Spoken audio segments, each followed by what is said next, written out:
tarde eu recebi um comando do nosso presidente para estar aqui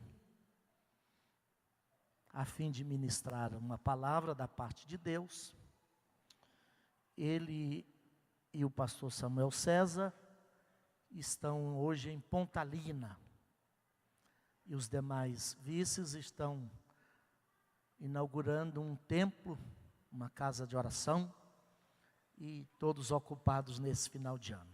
Obrigado ao pastor Isaías pelo apoio aqui. Até eu propus a ele trazer-nos a palavra, porque penso que é ousadia da minha parte ministrar diante deste renomado homem de Deus. Mas eu quero fazer as apresentações, receber aqui. Eu vejo ali o irmão Jader, sua esposa, filhas, é uma alegria tê-los conosco. Eles congregam em Trindade, né, pastor Jader? Irmão Jader. E se encontra também conosco a irmã Claudiana e Ana Érica. Damos a alegria de congregarem conosco esta noite. Deus abençoe, é um prazer tê-la ou tê-las conosco aqui. Porventura temos mais alguém de outro ministério, de outra igreja com a irmã, ou mesmo não evangélico? Certamente somos todos da casa. Meus irmãos, a última vez que eu usei esse parlatório sacro aqui, essa tribuna sacra, eu afirmei aos amados que voltaria uma vez mais ao primeiro livro de Samuel, capítulo 7. Quero fazê-lo então, com muita reverência, sobretudo com tremor e temor. Primeiro livro de Samuel, capítulo de número 7. Eu quero ler nessa ocasião, a partir do versículo 2, alguns versículos conforme eu for anunciando. Só para a gente relembrar, se é possível relembrar, do que falávamos naquela outra oportunidade. Que todos nós precisamos de encontrar um meio, uma maneira de alcançar a pedra do socorro, a pedra da ajuda, o Ebenezer de Deus. Lá no versículo 12, depois de uma série de fatos e acontecimentos que nós vamos falar deles aqui como caminhos e diretrizes para chegarmos lá e afirmarmos: até aqui nos ajudou o Senhor. Samuel ergue uma pedra e a coloca como marco e diz, e profere a palavra Ebenezer: até aqui nos ajudou o Senhor. Nós estamos chegando no apagar das luzes de mais um ano. Eu penso que nós, servos do Senhor, pela esperança que nós temos em Cristo, todos nós sabemos, eu esqueci o aviso das crianças. As crianças de 4 a 8 anos, favor, subirem para suas salas. Obrigado, irmã. Em função da esperança que nós temos em Cristo, e certamente ela se renova todos os dias, todo instante, não podemos viver apenas naquela filosofia de um dia após o outro. Para nós cristãos, a vida não pode ser apenas uma aventura a ser desfrutada. A vida é uma carreira a ser concluída. E Deus nos dá o tempo, e esse tempo é inexorável. Ele passa sobre nós, e tem momentos que o poeta vai dizer que não é o tempo que passa, é a gente que passa e o tempo fica aí para os outros. Não é? Moisés, inspirado por Deus, na tentativa de compreender isso, essa fugacidade, a relevância da vida, especialmente quando nós conhecemos a eternidade de Deus, temos ainda que num lampejo, a ideia de quem Deus é, o ser eterno. E tudo que é eterno não é simplesmente porque ele tem um grande tempo a seu favor. Tudo que é eterno é eternamente eterno, porque eternamente é. Eterno é aquilo que nunca teve princípio e nunca terá fim. Mas diante da eternidade de Deus, a oração de Moisés no Salmo 90 foi no sentido, olha, como vento, como sombra, nós passamos. E ele faz aquela oração lá no versículo 12, ensina-nos a contar nossos dias, não é nem mesmo os nossos anos, mas os nossos dias, a fim de que alcancemos corações sábios. Cada dia vivido na minha vida, na sua vida, na nossa existência, é um passo a mais em direção ao poente existencial, ao ocaso da vida. E enquanto mais perto a gente chega de lá, mais a gente começa a ouvir as sinfonias do outro mundo que nos convida a partir. Estamos prontos? Enquanto mais perto de lá, mais a gente ouve a sinfonia do outro mundo que nos convida a partir. A morte assusta, porque ela é algo certo numa hora incerta, e fatalmente ela chega para todos, ricos e pobres, sábios e ignorantes, o analfabeto, o doutor, o catedrático. Ela chega para todos. Não é? E ela nos assusta. Mas a gente, observando as Escrituras, a nossa alma vai pontilhando, vai marcando a trajetória, a nossa trajetória, com essas pedras de ajuda, esses monumentos que assinalam o socorro de Deus. Não é? Alguém disse, e eu preciso concordar com ele, que aqueles que seguem o príncipe da vida não podem temer a morte. E ele conclui dizendo que só está preparado para viver aquele que não tem medo de morrer.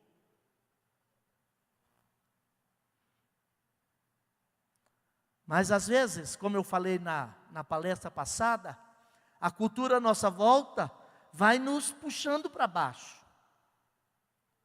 Vai nos amoldando conforme os preceitos, valores, perspectivas do mundo. É o que aconteceu no contexto aqui de Samuel capítulo 7. E eu tenho orado ao Senhor, e eu não oro muito, reconheço. Mas tenho sempre o meu devocional, o meu tempo particular com Deus. No sentido de que o Espírito Santo nos faça mais acordados. Há uma música, eu diria quase que uma música de ninar. E há um canto de sereia que sempre se faz ouvir. Inadvertidamente, grande parte daqueles que frequentam igrejas, isso é bom, assomam-se a alguma denominação religiosa, está totalmente desligado da gravidade do momento que nós estamos vivendo. Porque o som que vem lá de fora, o som que vem da ambiência, eu falei do barulho que os judeus provocaram lá, no acampamento quando da arca, é um barulho que, enquanto em si mesmo não seja errado, ele esvazia e retira de nós nossas essências. A gente passa a acreditar em ilusões, em crendices. Passa a imaginar que a vida vai se melhorará ou será melhorada, acreditando que até a Bíblia se transforma em um amuleto, basta eu colocá-la debaixo do suadouro, ou deixar aberta lá no Salmo 91, ou eu vir para a igreja, aprender uma coreografia de crente, uma música bonita, que aqui nós somos ricos em música, isso nos eleva. A música, qualquer que seja ela, é divinal, ela só pode ter nascido e começado no céu, mas de repente isso tudo pode nos anestesiar. E a gente fica sempre no periférico. E aí acontece o que aconteceu aqui. Mas eu quero ler a partir do versículo 2. Nessa reflexão, até para completar alguns pensamentos que eu imaginava pulular aqui a minha mente, os meus poucos neurônios aqui. Diz assim: sucedeu que, primeiro livro de Samuel, pega a sua Bíblia aí, abra a sua Bíblia. Nós estamos no seminário de crescimento espiritual e o livro de textos deste seminário são as Escrituras. E sucedeu que desde aquele dia a arca ficou em Kiriat Jearim, e tantos dias se passaram que chegaram até 20 anos. E lamentava toda a casa de Israel após o Senhor. Então falou Samuel a toda a casa de Israel, dizendo: se com todo o vosso coração vos converterdes ao Senhor, tirai dentre vós os deuses estranhos e os astarotes, e preparai o vosso coração ao Senhor, e servi a Ele só, e Ele vos livrará da mão dos filisteus. Então os filhos de Israel tiraram dentre si os Baalins e os astarotes, e serviram somente ao Senhor, só ao Senhor. Disse mais Samuel: congregai todo Israel em Mispá, e orarei por vós ao Senhor. Congregaram-se em Mispá e tiraram água, e a derramaram perante o Senhor, e jejuaram aquele dia, e disseram ali: pecamos contra o Senhor. E julgava Samuel os filhos de Israel em Mispá. Eu quero ir lá para o 11:12. E os homens de Israel saíram de Mispá e perseguiram os filisteus e os feriram até abaixo de Bet-cá. Então tomou Samuel uma pedra e a pôs entre Mispá e Sem, e a chamou e deu a ela o nome Ebenezer, e disse: até aqui nos ajudou o Senhor. Amém. O contexto desse texto nós já tivemos o privilégio de observar na ocasião passada.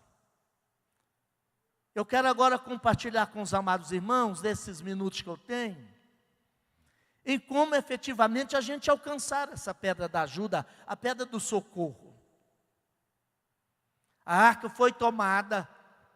Eu disse naquela ocasião que talvez aqui esteja uma das páginas mais escuras da nação de Israel, do ponto de vista espiritual, moral, religioso, social e até político. A nação estava tão degradada. Aqui, Samuel foi o último dos juízes, um período que durou 320 anos. E o período dos juízes termina, certamente, com a história mais triste, eu diria mais do que triste, macabra, que a Bíblia revela, que a Bíblia registra.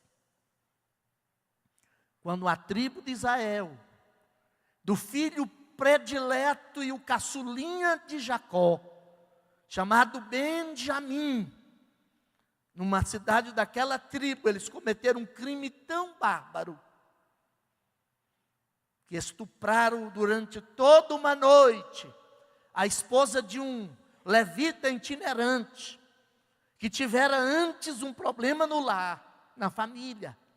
Ele morava nas montanhas de Efraim, próximo inclusive a Ramataim Zofim, onde morava Samuel, Elcana, pai de Samuel. E desentenderam, a mulher voltou para a casa do seu pai no sul da Palestina, na tribo de Belém. E 3 meses depois ele foi reconciliar-se com sua esposa. Foi buscá-la, falou-lhe ao coração, acertou lá com os familiares, o sogro, ia voltando.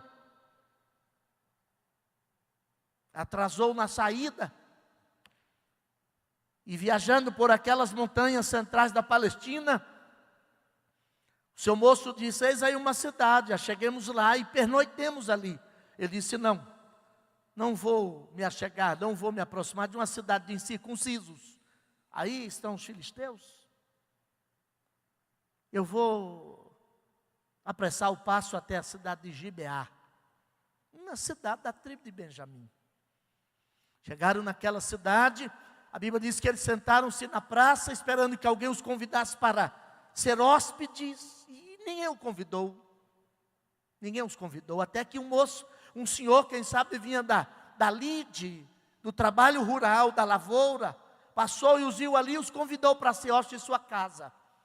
Isso está registrado em Juízes capítulo 19 e 20. A Bíblia diz que os homens daquela cidade, que o texto diz que eles eram filhos de Belial. Filho de Belial hoje, guardado as devidas proporções, é como dizer filho do capeta.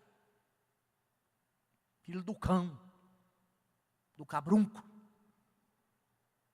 Diz que assomaram à porta daquela casa para abusar sexualmente do moço.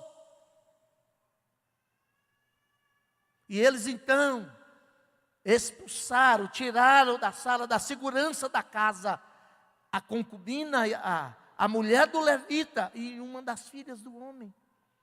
Diz que aqueles homens malditos abusaram daquela família, daquela mulher a noite toda. Ao romper da alva, abandonaram-na semi-morta junto ao baldrame da porta. Diz que aquele levita pegou sua esposa, colocou-a sobre o seu jumento, sua cavalgadura, chegou na sua casa, esquartejou aquela mulher em 12 pedaços, botou numa caixa, enviou, botou pelo Sedex, mandou um pedaço para cada tribo de Israel. Tem gente que fala assim: pastor, mas isso está na Bíblia? Está.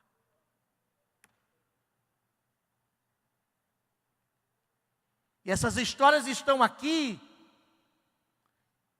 para dizer a mim e a você que na trajetória da vida nós precisamos de tempo em tempo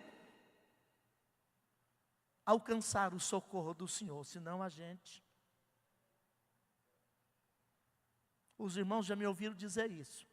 E eu saio por aí, por benevolência do nosso bispo, e é claro que a minha função aqui, determinada por ele, evidentemente, é assessorá-lo junto ao campo.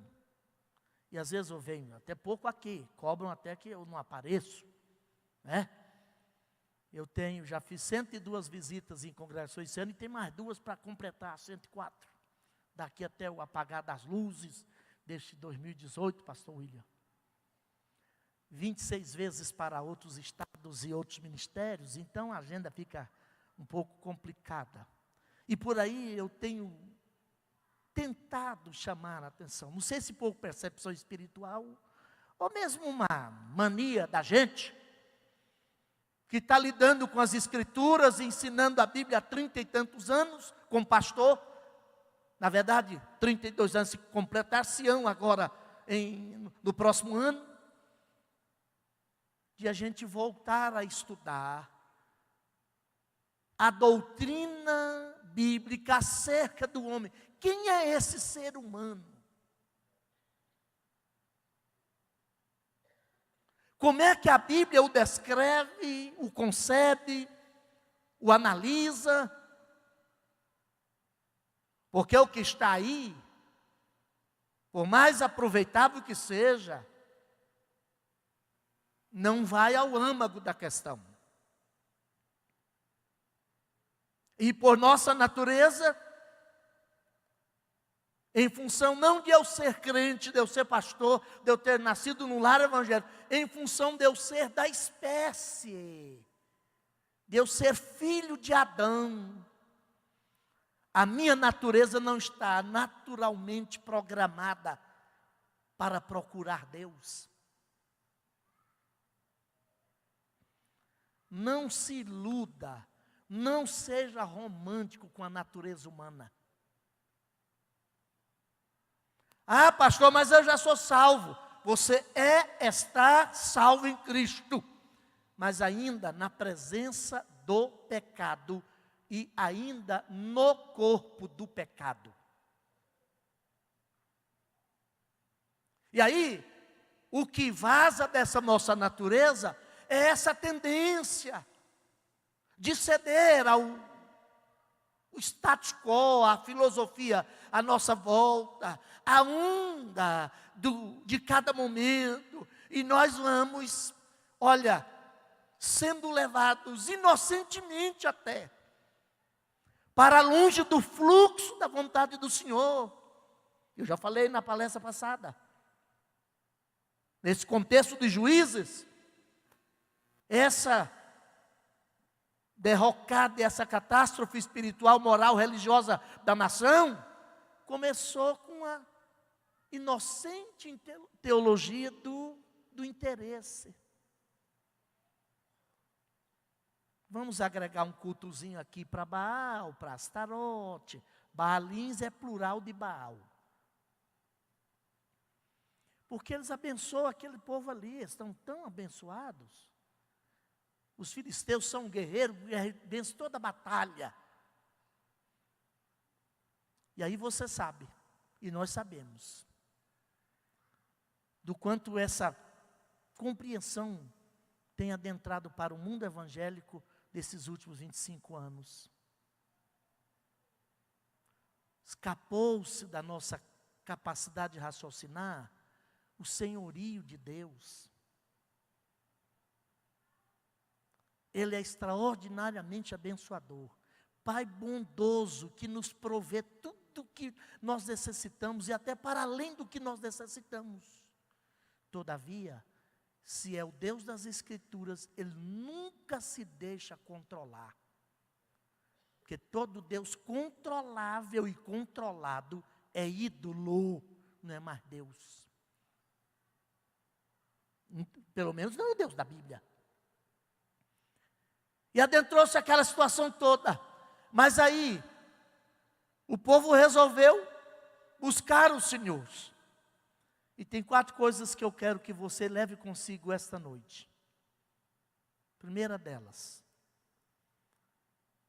toda e qualquer situação, por mais adversa que seja, nunca é permanente. Você pode mudá-la se você reagir contra ela.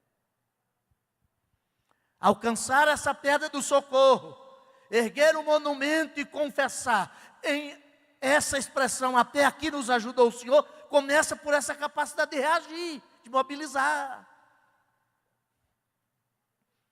Veja bem que o versículo 2 vai dizer assim: sucedeu que desde aquele dia 20 anos se passaram, e a arca do Senhor ficou por lá, perambulando nas adjacências lá da terra dos filisteus, sul da Palestina, longe de Siló, onde estava o tabernáculo. Mas um dia, aquele povo resolveu reagir. Eu quero pedir ao Espírito Santo de Deus, que nos incomode um pouco mais. Porque nós somos quase que, me perdoe a palavra, mas vou usá-la a propósito, quase que irresponsavelmente acomodados.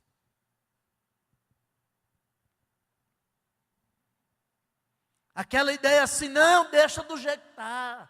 É assim mesmo, não é assim não. Tem uma situação adversa lá na sua casa? É um filho que está entrando por algum descaminho? É uma filha que está se tornando rebelde? Não admita como normal, reaja em nome de Jesus Cristo. A gente precisa reagir para botar fim a essa cultura maldita que nos afasta de Deus e rouba de nós a bênção do Senhor. É preciso reagir contra isso. Aí eu peço ao Espírito Santo também aqui esta noite, que nos incomode mais, que nos perturbe mais. Eu peço ao Espírito Santo aqui esta noite, que nos dê um senso espiritual e um discernimento para percebermos o espírito desta época, a filosofia desse tempo. E se percebemos que o que está nesse espírito e nessa cultura da época, que confronta o Evangelho, nós vamos nos colocar pessoalmente, deliberadamente contra isso e confessar: só o Senhor é Deus e a nossa vida pertence a Ele, que nós não vamos nos acomodar, porque por mais que dure uma provação, ela nunca é eterna. Eterna é só o nosso Deus. 20 anos se passaram, mas quando eles resolveram reagir, a coisa mudou. Essa reação os conduziu a uma outra verdade, que é a segunda que eu compartilho com os amados irmãos aqui. Retomemos uma atitude de observância, de respeito, de absorção, de introjeção na alma da voz do Senhor, da palavra do Senhor. Nós precisamos, mais do que em qualquer outro tempo, certamente, dar o devido lugar da palavra de Deus na nossa vida. Por que Israel chegou a essa pedra do socorro aqui? Veja bem, eles se mobilizaram, se aproximaram, diz aqui que eles chegaram até Samuel, falou com eles: vamos reagir a essa situação. E aí Deus, através de Samuel, e em Samuel, está dito aqui o versículo 3, então falou Samuel a toda a casa de Israel, dizendo. Nós vamos ouvir a palavra do Senhor. Abra a sua Bíblia aí, Gênesis 35, versículo 1 e 2. Vamos encerrar em minutos. Uma outra situação muito parecida com esta, de destruição, de catástrofe, angústia, lamento, como está aqui, Israel lamentava após o Senhor. Aconteceu na família de Jacó. Eles saíram de Beer-Shevá, poço do juramento, e partiram para Padã Arã. Enquanto viajante, filho, com coração amargurado certamente por ter zombado do seu velho pai, participar de uma tramóia maldita da sua mãe para enganar Isaac e tirar a bênção de Esaú, a graça de Deus o acha em luz. Gosto disso. Porque onde tem luz, é fácil chegar a Betel. E se estamos em Betel, tem que haver luz. Né? E o anjo apareceu para ele, e ele fez umas promessas ao anjo, mas ele ficou 22 anos para lá, longe. Naquele período, você vê Jacó trabalhando, enriquecendo, certamente também debaixo e sob a bênção do Senhor, mas você nunca vê na Bíblia que Jacó ergueu um altar ou estivesse adorando ao Senhor. E ao voltar, quando ele saiu de Beer-Shevá, e na primeira pernoite, e ele mudou o nome daquela cidade de Luz para Betel, tinha anjo subindo e descendo pela escada. Quando ele toma a decisão de voltar, agora ele não vê anjo, ele vê um acampamento de anjos. Está no Gênesis 31. E ele botou o nome lá de Maanaim. E Maanaim significa acampamento de anjos. E Deus falou com ele: volta para a terra do seu pai. E ele não voltou para Betel, ele tinha prometido lá. Ele voltou para Siquém. Em Siquém, Jacó, como negociador dos valores, invadido na sua vida e na sua família pela a moral, mas a imoralidade da cidade de Siquém, sua única filha fora também violentada. E ao invés de resolver a situação de modo mais coerente, ele negociou com a circuncisão. que era um valor da fé. Paulo vai falar na frente que, e eu falei daqui a pouco, cuidado para que anestesiados ou dormentes ou não devidamente sóbrios na nossa cultura, a gente começar a amuletizar a fé.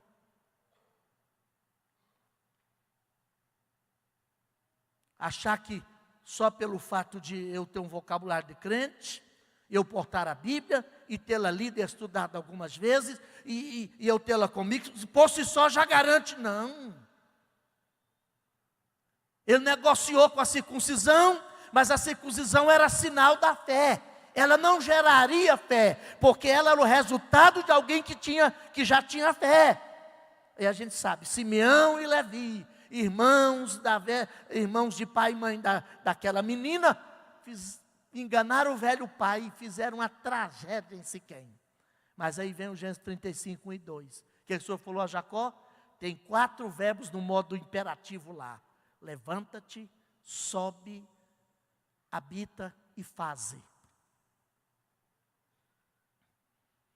E disse Deus a Jacó: meu irmão, meus irmãos, e eu posso afirmar diante de Deus, com toda a responsabilidade que deve ter alguém que fala a palavra de Deus ao povo de Deus, diante de Deus, que Deus determinou no seu propósito e plano, agir no seu reino, única e exclusivamente pela agência do Espírito Santo, na instrumentalidade dessa palavra. Não tem outra alternativa. Ser cristão, na acepção do termo que as Escrituras nos coloca, é fundamentalmente necessário me associar, ouvir, me submeter, acatar essa palavra. Qualquer outra forma de religião aí fora, até bonita, com uma boa ética, uma boa filosofia, que tenta reformar o homem através de preceitos e um código de ética, pode até funcionar por um rito. O cara queima a galinha preta ali na esquina, esparrama a reza na cara e põe o objeto ali num determinado lugar, ele cumpriu a religião dele. A nossa fé é eminentemente uma fé de absorção de conhecimento, que nasce por essa palavra. Ouvir ela é fundamental. Ouvi-la é exigência sine qua non, indispensável a uma vida de crescimento e uma vida de vitória na fé. Não tem outra alternativa. Por quê, pastor? Porque Deus colocou assim. Não é a palavra meramente, olha aqui, racionalizada aqui no nosso cérebro, na nossa mente, mas é a palavra entendida na nossa razão, mas que chega ao nosso coração e molda a nossa vida. Deus falou para Jacó: Jacó, você está vivendo esse problema, você precisa reagir a ele. Levanta-te. Como que ele disse, se você ficar aí, você não vai ver solução nenhuma. Levanta-te. Segundo, sobe. Para onde? A Betel. Há 22 anos atrás você falou que voltaria para lá. Você voltou nada. Sobe a Betel. Habita. Quando chega na sua casa, veja o sentido do verbo habitar. Nós nos acostumamos com a religião, com as coisas da fé, e passamos a sofrer daquela síndrome dos filhos de Eli. Achar que o objeto sagrado, por si só, garante a presença do Deus do sagrado. A gente se apega à arca de Deus e leva ela para o acampamento para vê-la perdida, para vê-la sendo levada para longe. Porque se Deus não estiver no templo, o templo de Deus não vale nada. Se Deus não estiver na arca, a arca de Deus não tem poder inerente. Eu já disse isso em outras ocasiões, vocês me ouviram, os senhores já me ouviram falar isso. É coisa sutil, que vai lentamente mudando a perspectiva, a compreensão. Imaginando assim que Deus unge objetos, não unge não. O Espírito Santo não unge coisas. Esta casa foi dedicada a uso exclusivo do serviço espiritual. Nós nos reunimos aqui como igreja, como povo do Senhor, num congraçamento de fé, para nessa busca crescermos juntos e emularmos mutuamente uns aos outros ao crescimento espiritual. Mas Deus não mora aqui não, irmão. Lembra do hino? Quando eu cheguei aqui, meu Senhor já estava. Estava não. Ele só veio porque você veio. Ele não mora nessa casa aqui.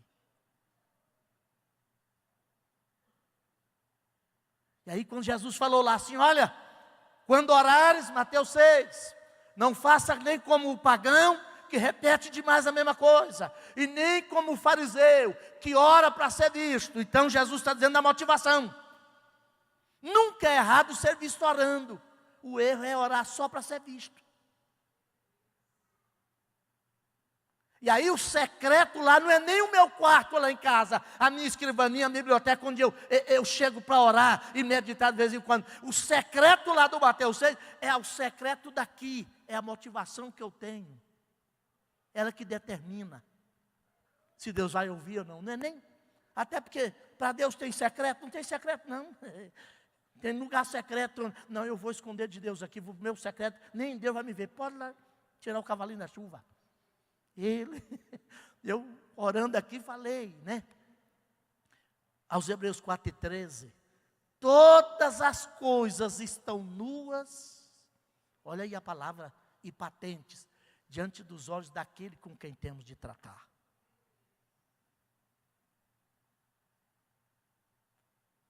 Então eu não posso me apegar aos objetos sagrados, como se eles em si tivessem uma unção. Na nova dispensação agora, a presença de Deus é nesse templo. E Paulo falou, olha, não sabeis que vós sois o templo do Espírito Santo? E que Deus habita em vós? Que o vosso corpo é esse templo, e se alguém destruir esse templo de Deus, Deus o destruirá?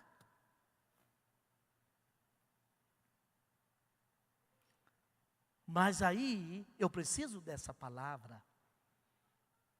Nesse secreto do meu coração, eu preciso entender uma coisa, assim, é melhor servir a Deus aqui nesse secreto, do que peregrinar quilômetros para queimar incenso em paróquias longe da minha casa.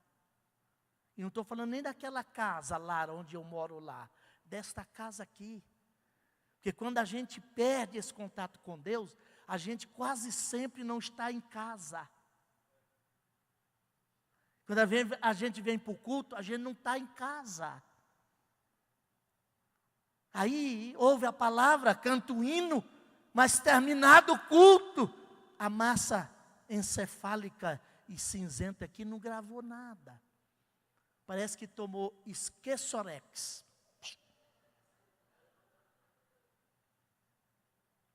Que a gente não está em casa. E aí o lamento vem, a angústia vem, a ansiedade vem. Pastor Sebastião, se a gente fosse definir assim, num termo espiritual, ou numa conotação espiritual, o que é ansiedade? Ansiedade é a doença que nos tira do lar, deste lar. Quem vive ansioso nunca está em casa.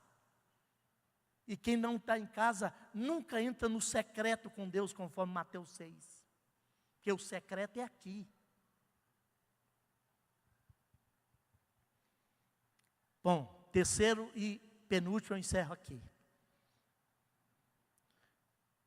Alcançar essa pedra do socorro implica que nós assumamos, exige que assumamos um compromisso de exclusividade com o Senhor. Enquanto você fica de pé, com a Bíblia na mão e de preferência aberta, quero que você olhe comigo mais uma vez o versículo 3.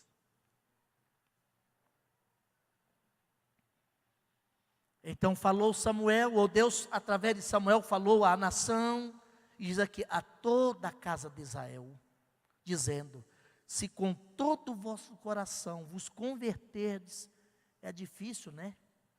Imaginar que Deus vai chamar o seu povo para converter. E essa palavra nos assusta hoje. Nós achamos que é preciso de conversão, o pagão lá fora. E eu olho a Bíblia diz, não, que você precisa se converter, rapaz. porque falhamos ou diminuímos, pelo menos, o estudo da natureza do ser humano. Olha, se é de todo o vosso coração, se com todo o vosso coração vos converterdes ao Senhor, tirai dentre vós os deuses estranhos e os astarotes, e preparai o vosso coração ao Senhor, e servi a Ele só. E aí vem a promessa, e Ele vos livrará da mão dos filisteus. Mas isso aqui são condições. Primeiro, esse lado secreto da vida, é dos porões da alma, é do coração que tem que acontecer. Não é com a logística religiosa, não é com a parafernália da religião.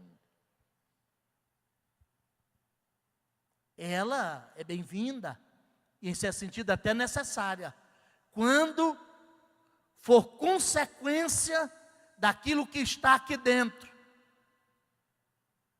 A segunda exigência: vocês não podem ganhar o socorro do eterno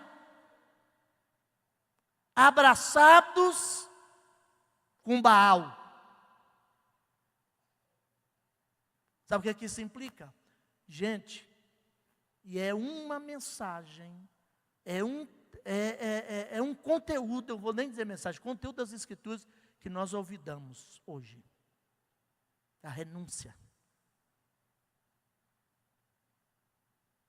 E eu vou por aí afora, nas nossas igrejas inclusive, e outros ministérios até outras denominações. As pessoas estão compreendendo assim: eu vou lá no culto do empresário, que o meu problema é só com relação a ganhar dinheiro. Resolvido esse problema, eu não quero ouvir de evangelho, negócio de pecado e converter, que eu não quero deixar minha amante. Eu vou lá só para Jesus dar uma ajeitadinha na minha vida, que os crentes dizem que Ele ajeita, porque eu não posso perder o meu pontozinho de vender a pedrinha de crack ali na esquina. Mas os crentes lá têm umas benzedeiras e uns benzedores que passam a reza na cara da gente e resolve o problema. E aí nós segmentamos a fé. E aí não funciona, o evangelho não funciona assim. Vindo para ele, pastor José Francisco, o senhor sabe disso melhor do que eu. Isso vem junto. Mas não tem como resolver só essas questões. E aí o evangelho começa com um nocaute no orgulho humano. Negue-se a si mesmo. Tome cada dia a sua. Deixa a minha comigo, toma a sua. Ah, pastor, deixa a minha comigo, toma a sua.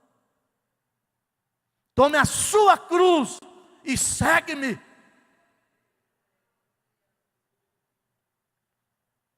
E aí, a gente vai ficando mais ou menos assim embalado, nesse canto da sereia, ou nessa música de niná.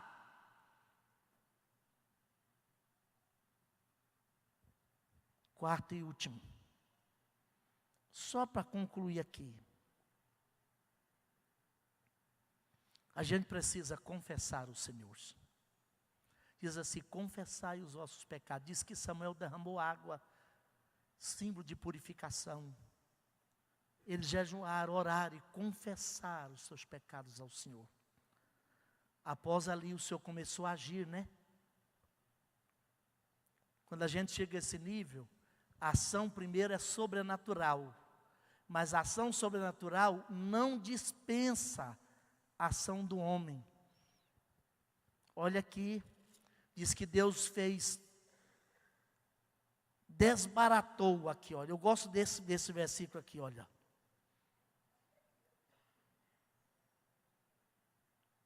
O Senhor desbaratou os filisteus. E eles foram derrotados. Mas ato contínuo, o versículo 11 vai dizer assim, ó. E os homens de Israel saíram.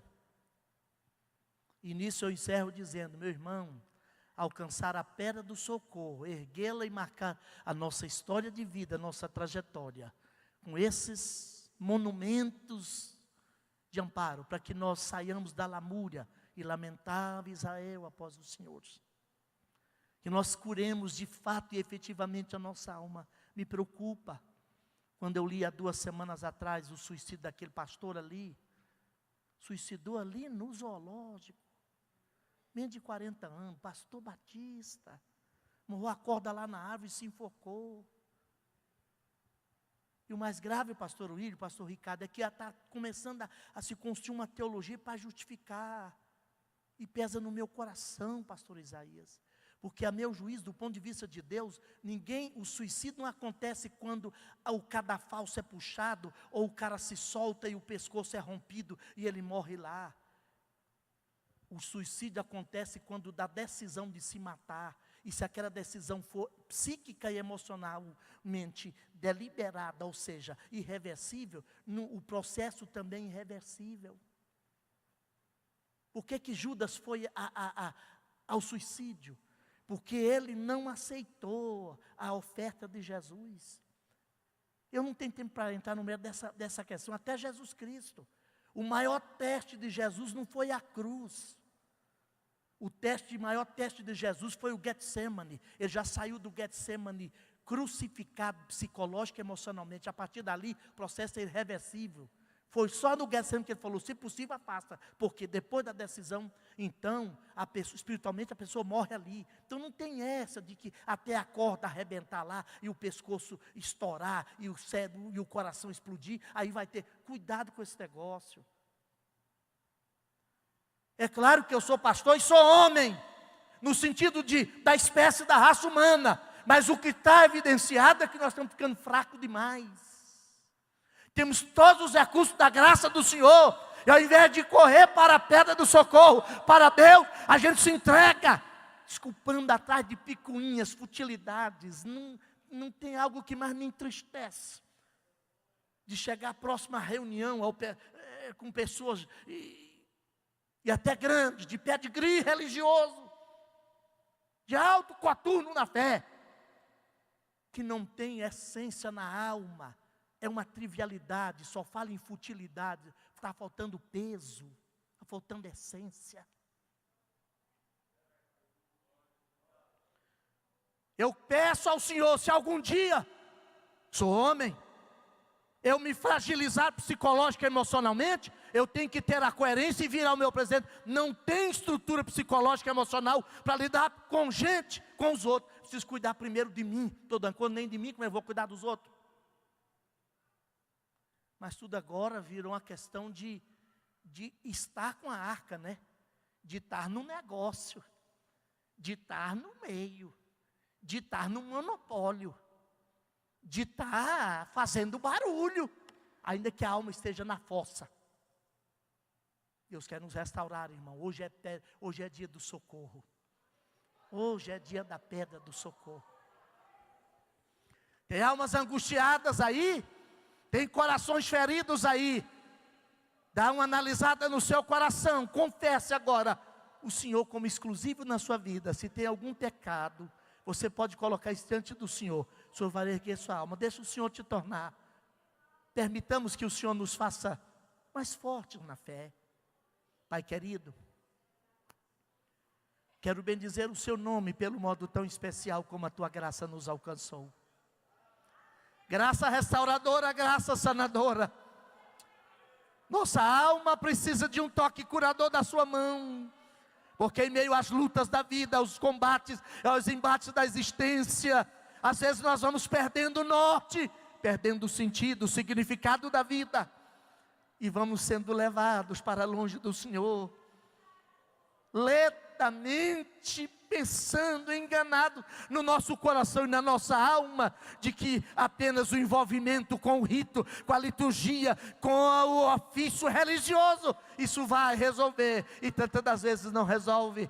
Pai, venha outra vez para o nosso coração, encha a nossa vida, traga ao nosso coração significado e sentido, e de nossa parte nós vamos nos mobilizar, hoje, amanhã e sempre, nós vamos reagir a qualquer situação que queira nos abater, mas também nós vamos abrir mão de tudo que não presta, daquilo que fere a santidade de Deus, e declarar que somos exclusivamente do Senhor, e o Senhor é o único Senhor da nossa vida, e nós vamos confessar dia a dia nossos pecados, nossas fraquezas, para que a nossa alma nesse encontro secreto com o Senhor, saia fortalecida e jamais sejamos esmagados sob o peso da culpa, da decepção, da frustração.